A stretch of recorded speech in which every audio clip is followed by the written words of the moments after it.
तो आज की रॉ के मेन इवेंट में हमें पॉल हेमन, सेथ रॉलिंस और सीएम पंक के बीच एक सेगमेंट देखने को मिला और इस सेगमेंट में सेथ रॉलिंस ने पॉल हेमन से एक फेवर मांगा है। तो आखिर क्या क्या हुआ आज के सेगमेंट में और वो कौन सा फेवर है जो सेथ रॉलिंस ने पॉल हेमन से मांगा है, मैं आपको अच्छे से एक्सप्लेन करने वाला हूं इस वीडियो में। तो वीडियो काफी ज्यादा इंटरेस्टिंग होने वाली है, इसलिए वीडियो को एंड तक जरूर देखिएगा। तो देर किस बात की, लेट्स रोल द इंट्रो।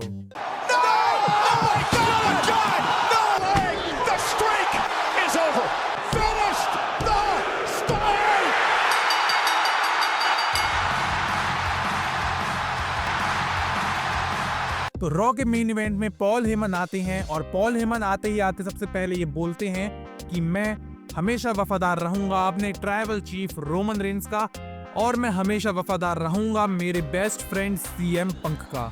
और अगर मैं दोनों के लिए वफादार हूं तो इसका मतलब ये नहीं है कि मैं कभी किसी को धोखा नहीं दूंगा।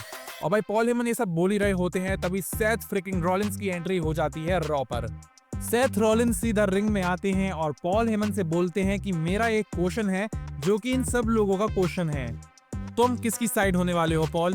क्या तुम अपने बेस्ट फ्रेंड सीएम पंक की साइड रहोगे या तुम अब भी एक्नॉलेज करोगे अपने ट्राइबल चीफ रोमन रेंस को, या फिर जैसा कि तुमने अभी बोला कि तुम दोनों के लिए वफादार रहने वाले हो? पॉल शायद तुम्हें पता नहीं है लेकिन तुम बहुत बड़ी गलतफहमी में हो। तुम रोमन रेंस के लिए वफादार हो, लेकिन क्या रोमन रेंस तुम्हारे लिए वफादार है? क्योंकि जहां तक मुझे याद है रेसलमेनिया 40 में जब रोमन रेंस अपनी चैंपियनशिप हारा था तो वो उसके बाद गायब हो गया था और उसके बाद ब्लड लाइन ने तुम्हारे संग क्या करा ये हम सबको पता है। तब कहा था रोमन रेंस, वो क्यों नहीं आया तुम्हें बचाने? और खुद WWE से जाने के बाद उसने तुम्हें सोलो सिकोवा के हाथ में छोड़ दिया। मेरी बात मानो पॉल, रोमन तुम्हारी बिल्कुल भी रिस्पेक्ट नहीं करता है। और दूसरा, तुम्हें लगता है कि सीएम पंक तुम्हारे लिए वफादार है? जब सीएम पंक का मतलब WWE से खत्म हो गया, जब उसका मतलब तुमसे खत्म हो गया, तब उसने तुम्हें छोड़ के अपने होम टाउन जाना सही समझा। और अब भी जब पिछले साल सोलो सिकोवा ने तुम्हारे ऊपर अटैक करा तब सीएम पंक यहीं पर था, वो WWE में ही था, लेकिन उसने भी तुम्हें नहीं बचाया।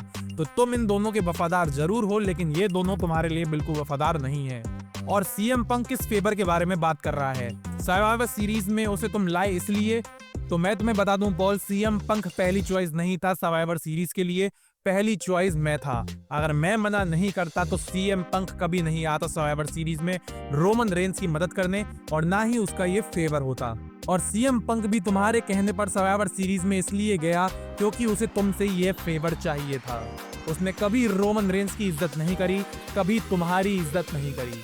पॉल हेमन, तुम एक बहुत ही बुरी सिचुएशन में फंस चुके हो और इसका सल्यूशन यही है कि तुम अपने आप को हटा दो इस मैच से, मत आओ रेसलमेनिया में, लड़ने दो मुझे सीएम पंक और रोमन रेंस को। और अगर तुम ऐसा नहीं करोगे तो मुझे अभी तुम्हारे एक स्टॉम्प लगाना पड़ेगा और तुम्हें बाहर करना पड़ेगा रेसलमेनिया से। यहाँ पर ना ही रोमन रेंस है और ना ही तुम्हारा बेस्ट फ्रेंड सीएम पंक जो कि तुम्हें आकर बचाएं। और ये कहकर सेथ रॉलिंस पॉल हेमन को रिंग कॉर्नर पर ले जाते हैं, लेकिन तभी सीएम पंक की एंट्री थीम बजती है और सीएम पंक आकर सेथ रॉलिंस पर अटैक कर देते हैं। थोड़ी देर तक सीएम पंक अटैक करते हैं सेथ रॉलिंस पे, लेकिन फिर सेथ रॉलिंस मौके का फायदा उठाकर सीएम पंक को स्टॉम्प लगा देते हैं। जिसके बाद पॉल हेमन आकर सीएम पंक को उठाने की कोशिश करते हैं और पॉल हेमन उसी पोजीशन में आ जाते हैं जहां सेथ रॉलिंस उनके कर्ब स्टॉम्प मार सके। जैसे ही सेथ रॉलिंस कर्ब स्टॉम्प मारने आते हैं, सेथ रॉलिंस रुक जाते हैं और माइक उठाकर पॉल हेमन से बोलते हैं कि अब मेरा तुम्हारे ऊपर एक फेवर है क्योंकि मैंने तुम्हें यहाँ पे छोड़ दिया है। और भाई ये सुनकर पॉल हेमन अपना सर पकड़ लेते हैं क्योंकि अब उनके ऊपर तीन फेवर हो चुके हैं, रोमन रेंस, सीएम पंक और अब सेथ रॉलिंस का भी फेवर पॉल हेमन पे आ चुका है। तो अब पॉल हेमन आखिर साथ किसका देंगे? खैर, अपने फेवर की बात करते सेथ रॉलिंस वहां से चले जाते हैं और पॉल हेमन रिंग में बैठकर सोचने लगते हैं और इसी के साथ ये सेगमेंट भी खत्म हो जाता है। तो भाई आखिर इस मैच में पॉल हेमन किसका फेवर करने वाले हैं रेसलमेनिया में, हमें कमेंट्स में जरूर बताइएगा। अगर आपको ये वीडियो अच्छी लगी हो तो वीडियो को लाइक और चैनल को सब्सक्राइब जरूर कर दीजिएगा। आप मुझे इंस्टा पे भी फॉलो कर सकते हैं जिसकी लिंक मैंने डिस्क्रिप्शन में दे रखी है।